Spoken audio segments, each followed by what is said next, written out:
আত্মনির্ভর ভারতের পথে বড় সাফল্য। দেশের প্রতিরক্ষা উৎপাদন পৌঁছাচ্ছে রেকর্ড উচ্চতায়। বাড়ছে দেশীয় নির্মাণ, বাড়ছে বেসরকারি অংশগ্রহণ, সঙ্গে রপ্তানিতেও নজির। কি বলছে প্রতিরক্ষা মন্ত্রক? কতটা শক্তিশালী হচ্ছে ভারতের প্রতিরক্ষা ক্ষেত্র? দেখুন বিস্তারিত। ভারতের প্রতিরক্ষা উৎপাদনে বড় সাফল্য এসেছে। 2025-26 অর্থবর্ষে দেশের মোট প্রতিরক্ষা উৎপাদন রেকর্ড 1.78 লক্ষ কোটি টাকায় পৌঁছেছে। প্রতিরক্ষা মন্ত্রক জানিয়েছে, গত বছরের তুলনায় এই উৎপাদন প্রায় 15.6% বেড়েছে। 2024-25 সালে এই পরিমাণ ছিল 1.54 লক্ষ কোটি টাকা, আর 2020-21 সালে ছিল মাত্র 84,643 কোটি টাকা। অর্থাৎ কয়েক বছরের মধ্যেই উৎপাদন দ্বিগুণেরও বেশি হয়েছে। সরকারের আত্মনির্ভর ভারত উদ্যোগ এই বৃদ্ধির প্রধান কারণ বলে জানানো হয়েছে।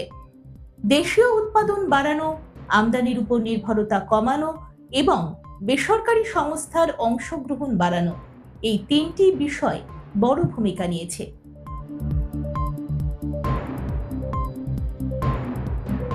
প্রতিরক্ষা মন্ত্রী রাজনাথ সিং এই সাফল্যকে গুরুত্বপূর্ণ বলে উল্লেখ করেছেন। তিনি বলেছেন, প্রতি বছর ভারতের প্রতিরক্ষা উৎপাদন নতুন উচ্চতায় পৌঁছচ্ছে। সরকারের ধারাবাহিক নীতি এবং পরিকল্পনার ফলেই এই উন্নতি সম্ভব হয়েছে। প্রতিরক্ষা মন্ত্রকের তথ্য অনুযায়ী মোট উৎপাদনের প্রায় 76% এসেছে সরকারি সংস্থা ও পাবলিক সেক্টর ইউনিট থেকে।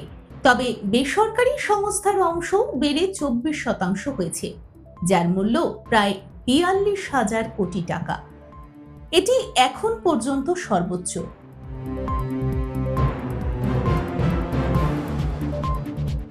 শুধু উৎপাদন নয়, রপ্তানিতেও রেকর্ড করেছে ভারত।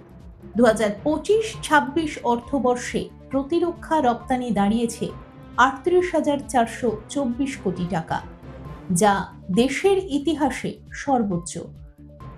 বিশেষজ্ঞদের মতে এই বৃদ্ধি দেখাচ্ছে যে ভারত ধীরে ধীরে একটি শক্তিশালী প্রতিরক্ষা শিল্প ভিত্তি তৈরি করছে। দেশীয় প্রযুক্তি, বিনিয়োগ এবং রপ্তানি সব ক্ষেত্রেই উন্নতি হচ্ছে। ভবিষ্যতে এই ধারা বজায় থাকলে ভারত বিশ্ব প্রতিরক্ষা বাজারে আরও বড় ভূমিকা নিতে পারবে। দেখুন এই সময়ের তথ্য ও চিত্র প্রতিদিন রাত 9টায় ও সকাল 8টায় শুধুমাত্র চ্যানেল 1-এ।